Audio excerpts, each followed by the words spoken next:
Siku ile nilikusomea katika Danieli sura ya 5. Danieli sura ya 5, Berishaza anaona kidole kimeandikwa kinasema mene mene tekeli na peresi. Danieli akatafsiri kwamba umepimwa, umepungua na ufalme wako wamepewa Wamedi na Waajemi. Sio nchi moja, yani Wamedi na Waajemi walitawala kwa pamoja Babeli, na hii ni kwa mujibu wa historia.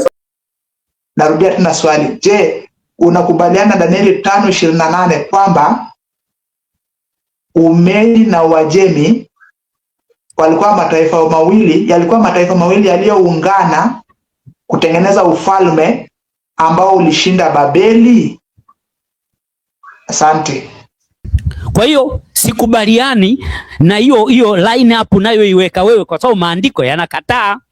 Ukiwaweka pamoja, unatakiwa pia ukubali kwamba eti Uajemi nayo ilikuwepo. Sasa unasema je, unakubali kwamba ufalme wa tatu unafanana na mnyama wa tatu? Sasa ingetakiwa wewe unisomee kwenye Biblia neno mnyama wa tatu umelitoa wapi? Kwa sababu kwenye Biblia hatujalipata mnyama wa tatu. Sasa hivi natoa hii video ili nipate kuwapasha kwamba juzi tulipojadiliana na mwalimu kutoka Tanzania, mwalimu Daniel Mwankemwa, tulijadiliana naye kuhusiana na unabii wa Biblia, unabii wa Danieli 7, Danieli 8 na Danieli 11. Leo nataka nikuwekee sasa video ya vile tulivyojadiliana, lakini kabla sijakuwekea hiyo video, ningependa kukupa makosa matano ambayo mwalimu Daniel Mwankemwa alifanya katika mjadala ama katika mada hiyo. Makosa matano, na naomba utakaposikiza zingatia hii maneno na uone kama nimeongea kweli ama uongo, na kama utakuwa na swali ama comment usichelewe kuweka kwenye comment. Ama kosa la kwanza alilolifanya mwalimu Daniel Mwankemwa ni kusema kwamba hakuna ufalme wa tatu, kwamba hakuna utawala wa tatu.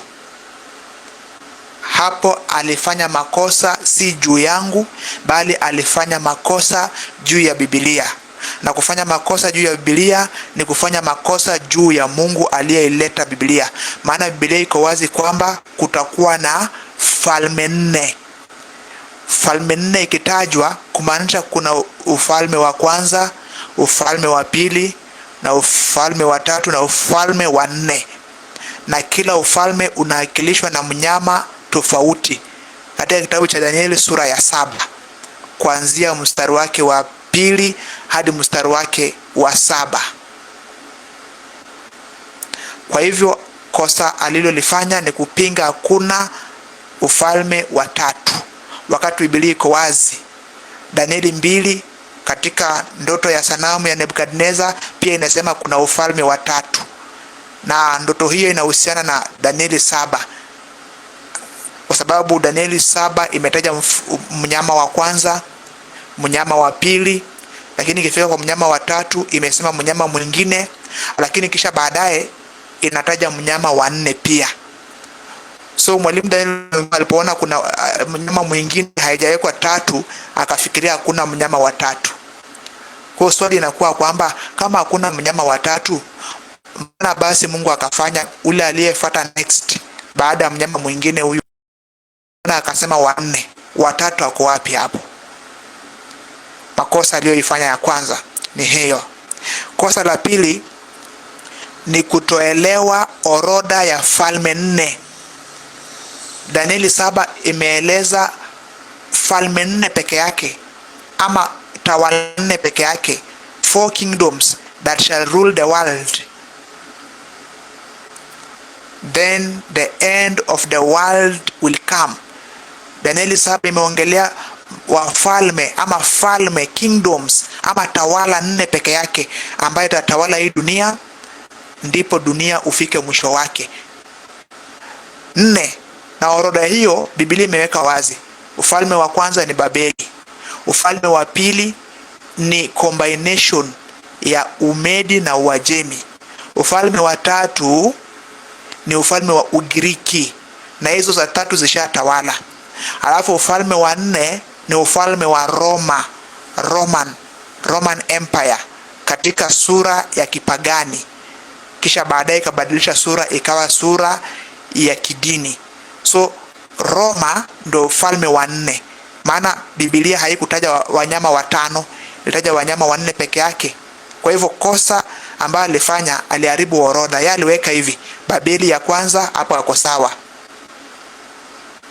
Akasema Uajemi wa pili, ako sawa, lakini kosa leo lifanya hapo kidogo ni kutoongeza Umedi pia ndani. Maana Umedi na Uajemi waliungana. Mahali anakosea kidogo ama anachanganyikiwa hapo kidogo ni mahali Uajemi wana nguvu kuliko Umedi. So akafikiria kwamba Uajemi unatangulia, alafu baadaye Umedi unakuja kutawala next. Kwa hivyo kulingana na yeye inafaa kuwa falme kama 5 ambayo Biblia imekataa.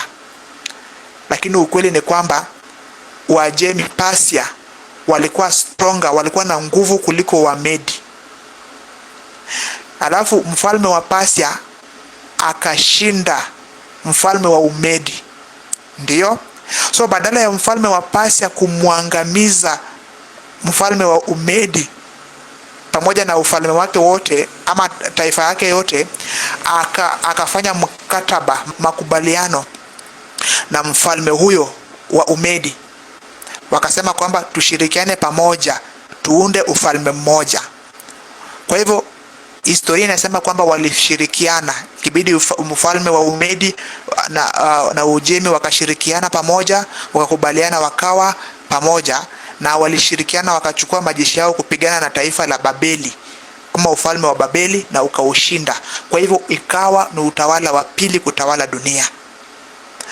Alafu Malta na mtumishi Daniel alikosea ni kusema kwamba kuna Uajemi na kuna Umedi. Alipeleka Umedi ukuwe wa 3, wakati Biblia inasema Umedi na Uajemi walishirikiana pamoja. Mwalimu Daniel anasema kwamba hapana, Uajemi ndio walitangulia, alafu Umedi ndio wakakuwa ufalme wa 3.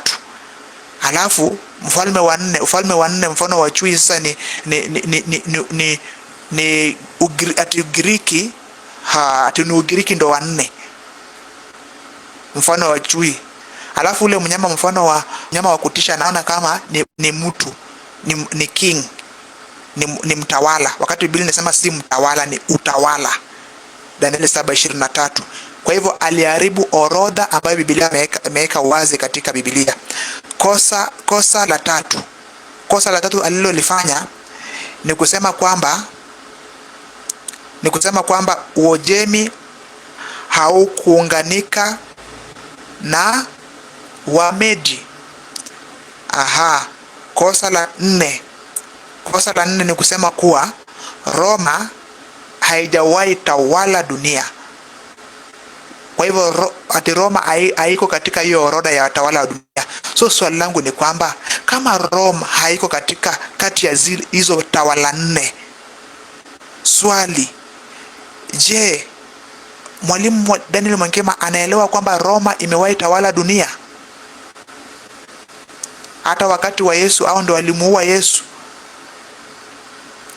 na wanafunzi wa Yesu? Kama anakubali ndio, swali, so Roma itakuwa ni utawala wangapi kama Roma haiko katikati ya zile tawala 4? Na Biblia inasema kwamba kutakuwa na tawala 4 peke yake, alafu dunia ifike mwisho wake.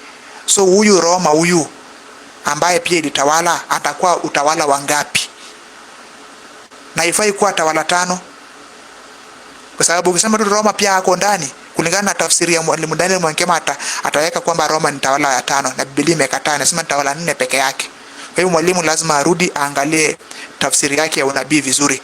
Alafu kosa alilolifanya la 5 ambayo ni la mwisho ni kusema kuwa pembe ndogo wa Danieli 8:9 anatoka katika utawala wa Ugiriki.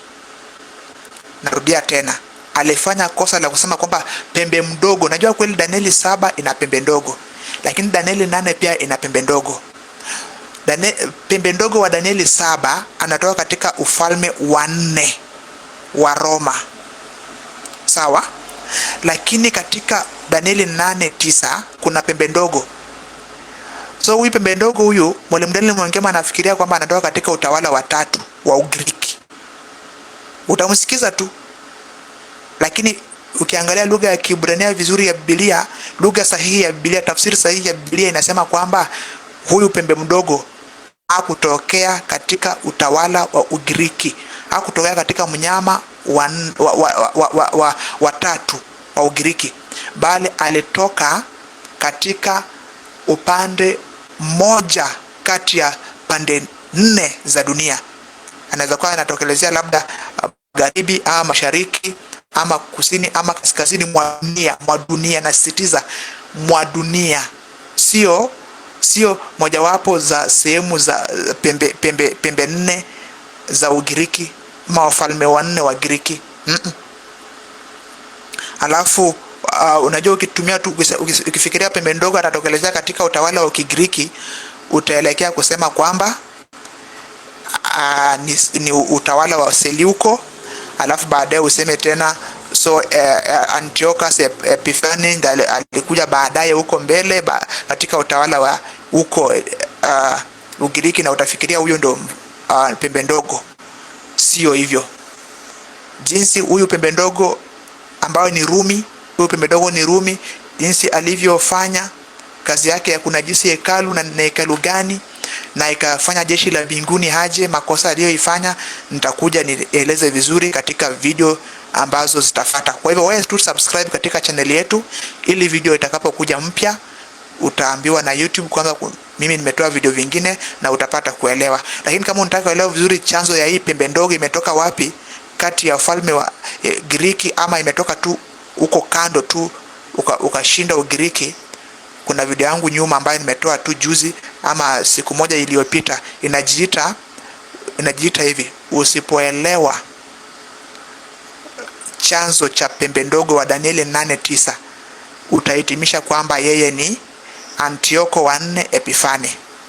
Kwa hivyo wapendwa, kwa hizo makosa ambazo nimezitaja, naomba upate kufuatilia hii video, huu mjadala ambao tulifanya pamoja, na angalia hadi tamati. Mungu apate kukubariki sana. Bye bye. Angalia hii video sasa. Angalia hiyo video, tunaanza. Yeye ndiye alini host kwa studio yake. So aliponi host kwa studio yake ya YouTube, hivyo ndio tulijadili. Hebu tazama.